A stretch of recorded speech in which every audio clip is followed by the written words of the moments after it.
Go. Magandang umaga, class! Magandang umaga po, Binibini Gumila. Magsitayo muna ang lahat para sa panalangin. Rocero, pangunahan ang panalangin.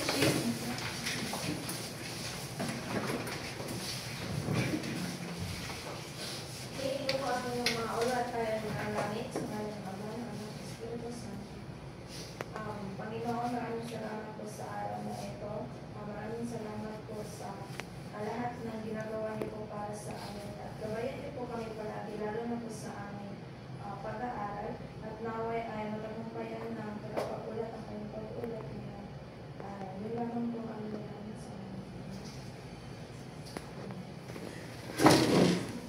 Muli, magandang umaga, class! Magandang umaga po, Binibini Gumila. Maaari kayong magsiupo at pag-ipulot ng mga basura na makikita. Pakitingnan ang inyong mga katabi kung sino ang liban. May load bang liban? Si ano po? Wala po. Saan yung mga tao dito? Nag-CR po, ma'am. Okay. Ngayon, kung may babalik ko lang, ano nga ulit ang tinalakay natin noong nakaraang pagkikita? Riza?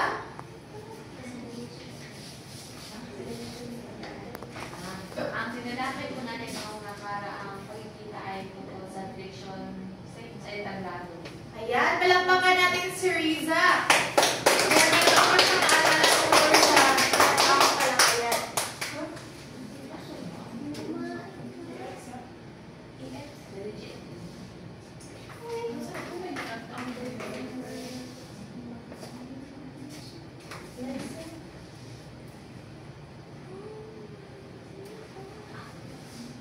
Pakitingnan ang alituntunin sa klase. Malinaw lang ba, class? Opo. Ngayon ay magkakaroon tayo ng paunang gawain. Ang emosyon sa ekspresyon. Makinig ang lahat. Ito ang unang pangkat at ito naman ang pangalawang pangkat. Bibigyan ko kayo ng iba't ibang emosyon at ipapakita ko sa inyo kung itatakhan nyo dito sa harapan kung sino man ang inyong mapipili kinatawan. At pakitandaan, basahin ang sabay-sabay. Gawin lamang ito gamit lamang ang mukha at katawan, walang salita. Malinaw lang ba, class? Opo. Sino ang kinatawan sa unang pangkat? Maris po! Dito sa pangalawang pangkat? Ipolo. Maaaring magsipunta na dito sa harapan. Ako lang. Happy ha? Sige. Ikaw ay isang matandang masaya. Tapos, ikaw naman yung batang walang makain at umiiyak. Ikaw lahat sabihin na lights, camera, action. Ikaw ay walang salita. Pakitandaan, walang salita. Mukha lamang at katawan ang gagamitin.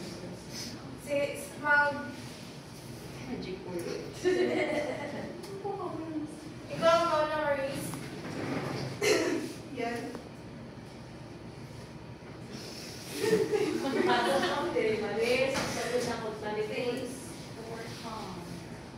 Pwede umupo. Bawal, sige ko. Lahat sabay-sabay sabihin ang magic word. Lights, camera, action!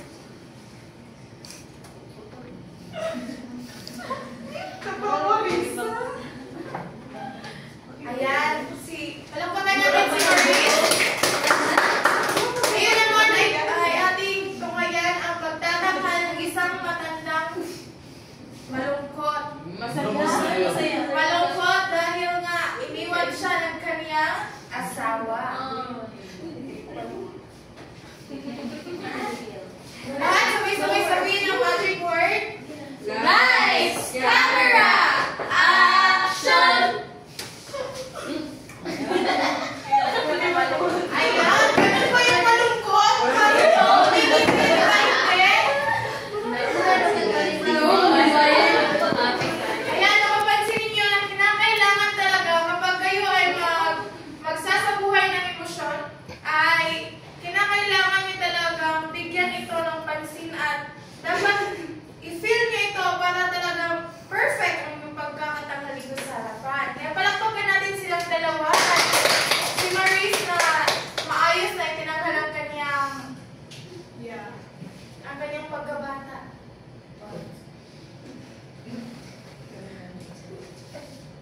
ang naglalaro sa isipan ko kung paano talaga nila ipaparating sa mga manonood kung ano nga ba ang dapat na maramdaman ng kalimutan.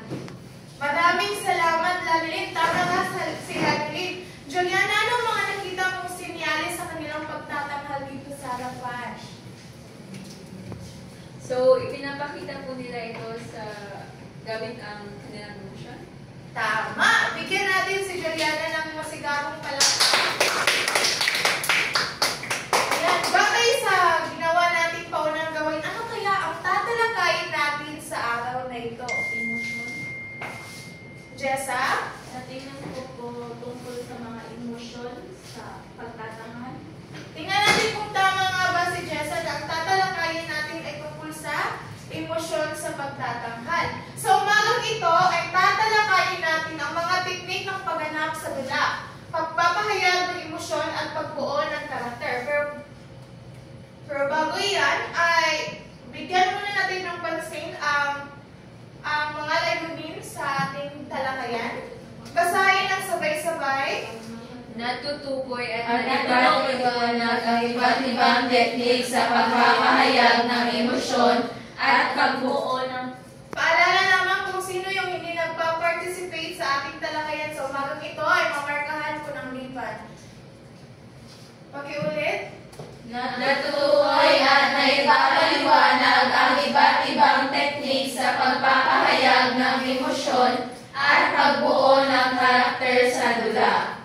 Nakapagsasagawa ng isang maikling eksena na nagpapakita ng epektibong pagganap gamit ang wastong emosyon at pagbuo ng karakter. Napahahalagahan ang sining ng pag-arte sa pamamagitan ng paggalang sa kapwa performer at pagiging bukas sa pagkatuto. Ayan, class, dahil natalakay na natin ang tungkol sa mga layunin sa ating talakayan, ay tatalakayin natin sa araw na ito ang mga teknik sa pagganap sa dula. Mahalaga na malaman na, unang-una sa lahat, ay mahalagang malaman natin ang iba't ibang teknik sa pagganap ng dula. Kagaya nga ng sinabi ko kanina, para maging matagumpay ang pagtatanghal. Dahil hindi ibig sabihin na ikaw ay magtatanghal ng dula, ay kinakailangan lang na ito ay simple at dali-dalian lamang. Dahil nga, ito ay mayroong mga teknik na bibigyan natin ng pansin. Kaya inaasahan ko na sa pagtatapos ng aking talakayan, ay mayroon na talaga kayong mga ideya kung ano nga ba ang mga teknik sa pagganap o pagtatanghal ng isang dula. Ayun. Una nating tatalakayin ay ang tungkol sa teknik sa boses. Kinakailangan, class, na marunong tayo sa lakas, hina, tono at bilis ng pananalita. Dahil ito ay nakaka-apekto sa damdaming ipinapahayag. Kaya kapag tayo ay nagtatanghal, kapag tayo ay galit, ano kaya ang Riza? Siguro po pag yung emosyon ay galit ang malakas dapat. Tama si Riza, class. Kapag ang galit ang isang tao o galit ang iyong character, kinakailangan gagampanan mo ito sa pamagitan ng paglakas ng iyong boses. Halimbawa, kung ikaw ay isang malungkot na tauhan o ikaw ay naatasan na maging malungkot na tauhan, kagaya nga ng itinanghal ni Tipulo, kinakailangan na mabagal at mahinang boses pero sa pagtatanghal nila ay wala iyong salita. Galit na tauhan, kagaya nga ng sinabi ni Riza, kinakailangan na malakas ang boses at mataas ang tono. Malakas ang tono. Jessa, mayroon ba ipakita ang isang taong galit na mayroong malakas at mataas ang tono dito sa harapan? Ano po sa Depende lang po sa'yo.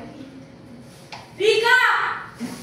Yan! Palakpakan natin si Jessa, class. Talagang galit siya. Yung mapansin niyo na ang kanyang boses ay malakas.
Ipakita mo nga dito sa harapan ng isang taong nagtatago ng sikreto, Chara.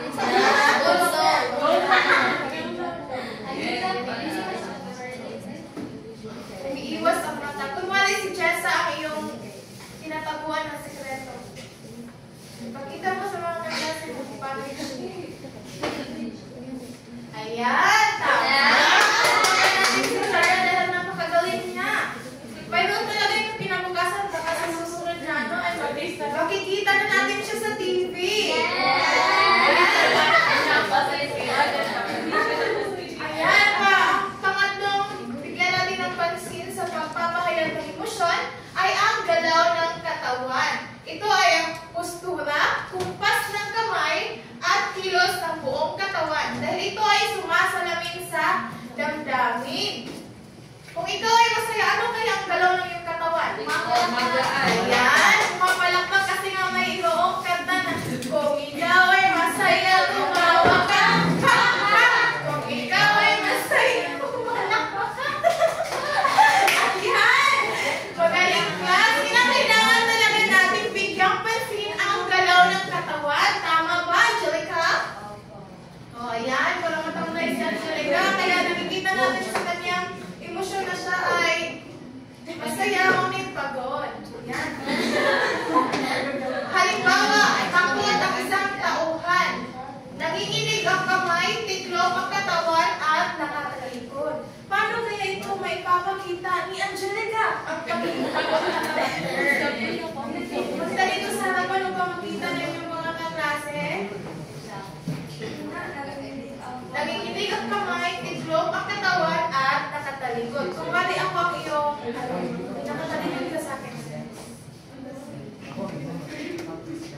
Nanginginig ang kamay. Sige. Kung wari takot ka na mawala siya sa iyong buhay.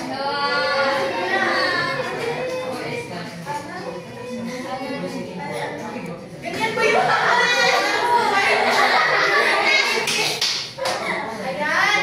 Salamat, Angelica, sa iyong participation. Kinakailangan talaga na kapag ikaw ay takot, kinakailangan mo talaga bigyan ito ng emosyon. Kagaya ng ginawa ni Angelica, pero kulang pa yun dahil siya ay kumingiti. Ganito po, oh. Ganyan yung isang takot na character, diba? Kinakailangan talaga yung bigyang pansin dahil napaka, naman po, ito ay isang artista, tapos ito ay takot, tapos ganito ka. Hindi yan, akma. Kaya kinakailangan yung bigyang pansin. Kaya naman idako tayo sa pang-apat. Ang timing at pacing. Ang tamang bilis o bagal ng kilos sa pananalita para maipaparamdam ang tensyon. Kagaya nga ng ginawa ni Jessa kanina, na para sa kanyang paraan ng pananalita ay kinakailangan talagang maiparamdam ang tensyon at ang iyong nararamdaman para sa kanya. Pero ngayon ay ito ang halimbawa, ang dramatic pose bago ipahayag ang isang masakit na katotohanan na hindi ka na niya makakita. Yan. Ngayon ay dako naman tayo sa technique sa pagbuo ng character. Ito ay kinakailangan natin bigyang pansin sa pagbuo ang mga technique sa pagbuo ng character kasi nga sinasabi ko na nga kanina na kinakailangan itong bigyang pansin upang maging matagumpay ang iyong pagtatakal ng isang tula. Ngayon, ang una ay ang character study. Basahin na sabay-sabay. Pag-unawa sa background, edad, ugali, at layunin ng tauhan. Maraming salamat. Nitalakay naman natin yan, class. At kapag ikaw ay kinakailangan natin alamin kung ano nga ba ang kanyang background. Dahil nga, para malaman natin kung akma ba ang kanyang pagganap ng isang tauhan.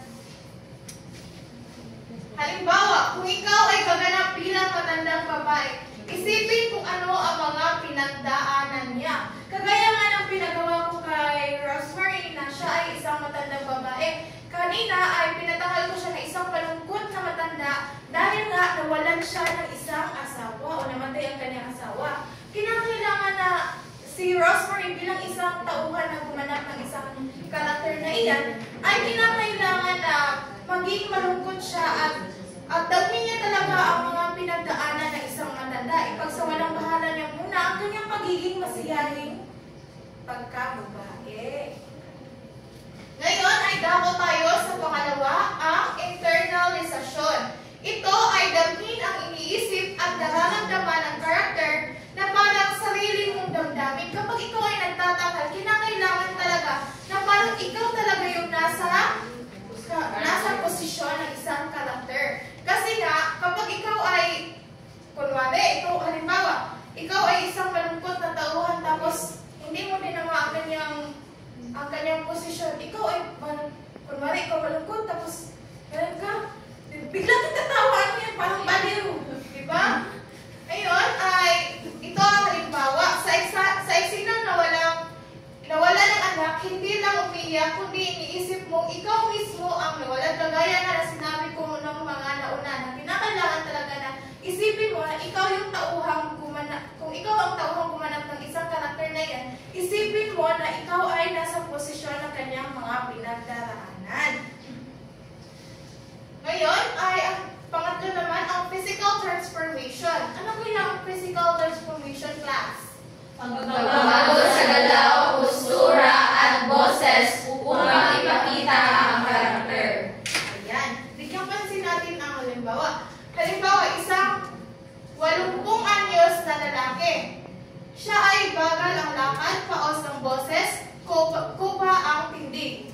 Gamo, ipakita kung paano nga ulit gawin ang isang matandang lalaki na may bagal na lakad, paos ang boses, kupa ang tindig. Ipakita rin sa harapan. Class, lahat sabay-sabay sabihin ang magic word. Lights, camera, action! Opo! Ayan, walang patay natin si Kapo. Ayan, nababansin ko si Kapo sa kasalukuyan.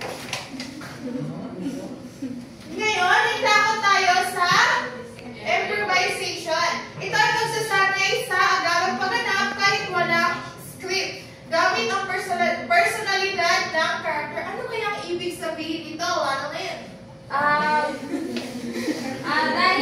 Dahil po kinakailangan na internalize niya yung character niya, so ibig sabihin kapag isasagawa na niya yung dula, dapat maganda rin yung dapat angkop rin sa kanyang character. Tama! Dali rin, meron ka ba may mga ikaragag, Baray? Karagdagan po ay minsan, lalong-lalo na sa mga pelikula, may mga pagkakataon na ang mga ginagawa o sinasabi ng tauhan ay wala sa original na script dahil minsan nararamdaman lang nila base sa tauhan na kanilang ginagampanan na parang maganda kung idadagdag ito. So yun yung improvisation na wala sa script. Maraming salamat, Gamo. Palapakan natin si Gamo. Plus, naranasan niyo na ba na sa pagtatanghal niyo na pagsasadula dito sa paaralan natin na kayo ay nagkakaroon lamang ng isang ad-lib? Opo! Ayan, yan ang improvisation. Ngayon naman ay ito halimbawa, may biglang nawala ng linya. Kailangan mong umarte na ayon sa tauhang ginagampanan mo. Halimbawa nga, kung ikaw, for example, halimbawa, kung si Maris ay isang tauhan na nakalimutan niya ang kanyang linya, kinakailangan na upang hindi mo halata, ay gagawa ka ng paraan na sa iyong gagampanan na halimbawa, ihipuin mo siya ganun para hindi naman masyadong halata, para naman maalala niya kung ano nga ba ang at tapos ikaw ay mag-a-adlib na lang at siya ay sasagot para hindi naman halata sa mga manunood na kayo ay nawala na sa inyong script. Ngayon, malinaw lang ba, class? Opo! Dahil malinaw lang, ay magkakaroon muna tayo ng isang panghuling gawain ang Isa buhay mo. isa buhay mo, pero bakit parang wala kayong buhay? Lahat, sabay-sabay? Isa buhay mo! Ayan ang hinahanap ko, class. Ngayon ay haliin ko ang klase sa 2 o 3 katao sa bawat grupo. Ang bawat grupo ay pipili ng isang simpleng eksena o sitwasyong Sitwasyon. Halimbawa, pagtatapat ng lihim, pag-aaway ng magkakaibigan, pag-alis ng mahal sa buhay. Ang tatlong ito ay ang itatanghal, kaya magbilang ng tatlo. Isa hanggang dalawa, tatlo lamang. Isa, dalawa. Tatlo. Isa. Dalawa. Tatlo. Isa. Dalawa. Tatlo. Dalawa. Tatlo. Isa. Tatlo. Isa. Dalawa. Tatlo. Isa. Isa. Hanggang isa lamang. Ang unang pangkat ay mananatili sa bahaging harapan at ang pangalawang pangkat ay dito naman sa kabila at ang pangatlong pangkat ay dyan sa likurang bahagi. Ang itatanghal o ang ipapakita nito sa halaman ng hindi ko pa sinabi kung sa inyong mga pangkat. Ang unang pangkat ay itatanghal ang pagtatapat ng lihim. Malinaw lang ba pangkat una? Opo. Ang pangalawang pangkat ay ang pag-aaway ng magkaibigan. Ang pangatlong pangkat ay pag-alis ng mahal sa buhay. Kung halimbawa ay ang pag-abroad ng iyong tatay. Ganon. Magbuo ng maikling eksena na may malinaw na emosyon at magpapakita ng personalidad ng bawat tauhan. Kinakailangan na malinaw ang emosyon na iyong ipapakita, class, okay? Opo. Kinakailangan isahayos ang flagging, poses, expression, at kilos. Itatanghal ito sa harap dito sa ating klase. Bigyan pansin mo na ang kumantayan sa pagtatanghal.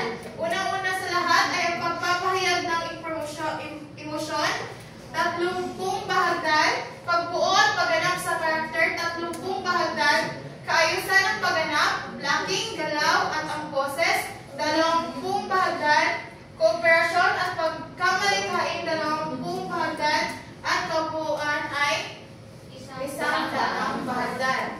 Kinakailangan class na isulat ninyo ang inyong pangalan sa isang kapat na papel at paunahan nito. Kung sino ang mahuhuli sa pagbasa ng isang kapat na papel ay siyang maunang magtanghal. Kaya sa pagbilang ko ng 5 ay kinakailangan na nasa pangkat nyo na kayo at gawin ninyo ng tahimik. 1, 2, 3, 4, 5, 6, 7, 8,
Now, ayan natin sabay-sabay sabihin ang magic word. Yes! Camera!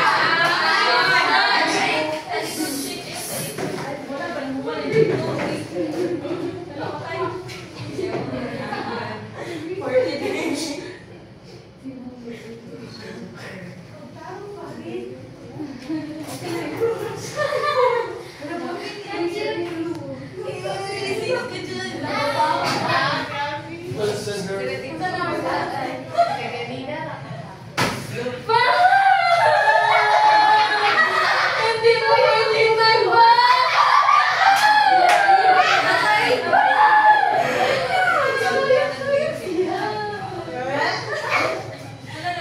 Wala to?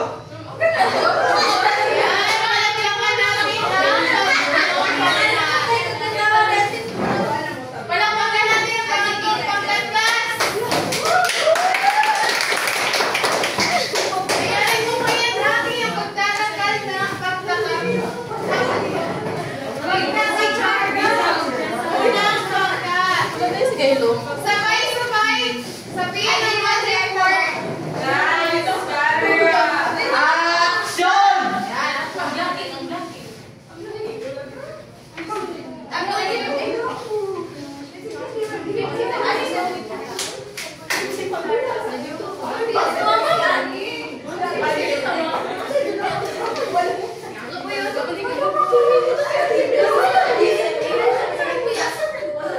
Ulitin class, lights, camera, Action!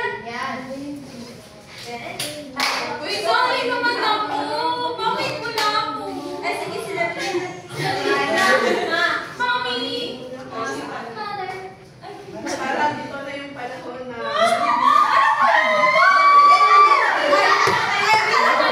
Di ba? ito na ang panahon para sabihin ko sa inyo. Wow! Wow! Talaga mga bata ito. Tayo, Mami! Nakastilan. May hanabi!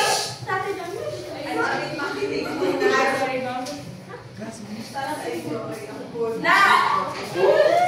Patay na!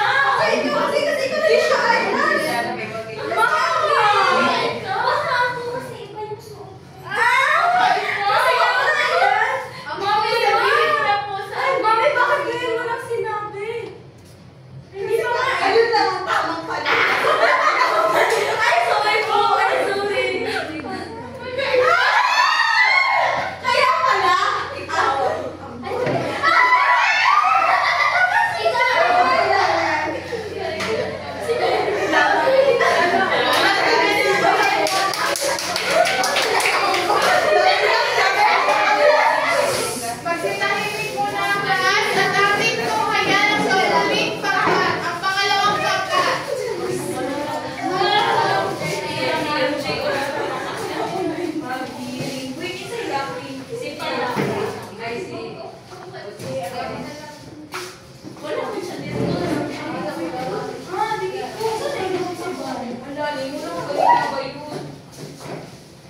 Sabihin ang magic word, sabay-sabay. Lights, camera, action!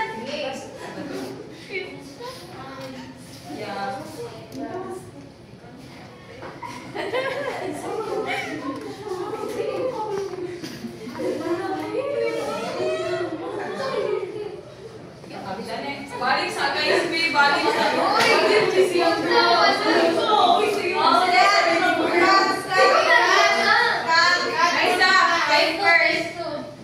Sige, ako na lang.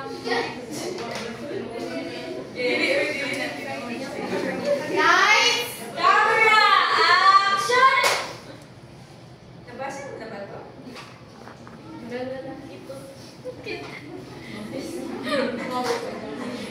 Ba't tayo mas mabot?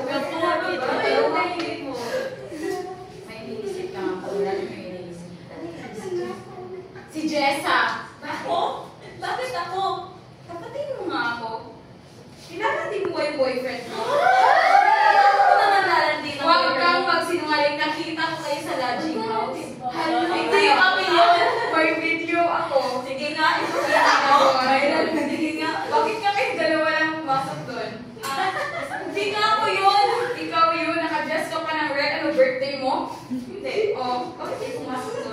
Ako yun.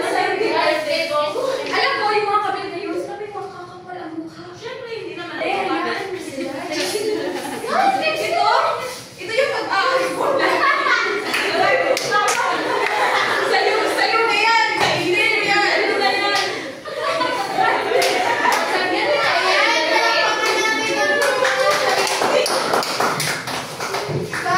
Sa inyong pagtatanghal class ay nasiyahan na ko dahil na kayo ay mga talentado kasi nga tayo ay Filipino Majors.